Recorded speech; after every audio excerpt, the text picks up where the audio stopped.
Je vais faire ici le numéro 3 du document d'exercice supplémentaire. Donc, au numéro 3, c'est simplement des calculs de masse molaire des différentes molécules. Et pour vous compliquer la tâche, à la place de vous donner les formules moléculaires, on vous a écrit les noms pour voir si vous vous souvenez un peu de vos règles de nomenclature. Alors, je vais faire le premier. Tétrachlorure de carbone. Trouver la masse molaire de cette molécule-là, il faut tout d'abord commencer par trouver c'est quoi la formule moléculaire de la molécule. Alors, on commence toujours par le début. Tétra veut dire 4. Chlorure est associé au chlore. Donc, le début du nom correspond à la fin de la molécule. Donc, ça veut dire qu'à la fin de la molécule, je retrouve du Cl4. Et par la suite, on va lire qu'est-ce qu'on a à la fin du nom, c'est du carbone. Donc, le carbone va venir au début de la formule moléculaire, donc on va avoir un C comme ça ici. Donc, ici, je cherche la masse molaire du CCl4.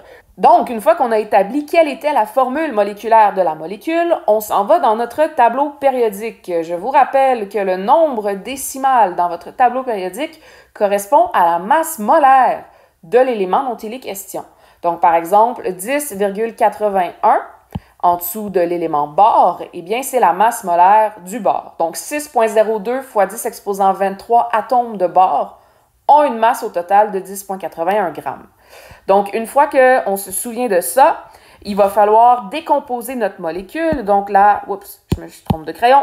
La masse molaire du CCl4, ça va être égal à 1 fois la masse molaire du carbone plus 4 fois la masse molaire du chlore. La masse molaire du carbone, c'est 12,01. Et la masse molaire du chlore, c'est 35,45.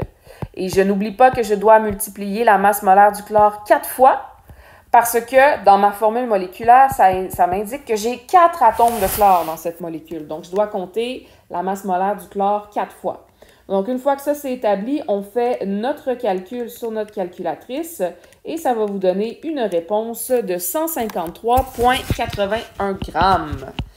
Et ça, c'est la masse molaire de la molécule tétrachlorure de carbone.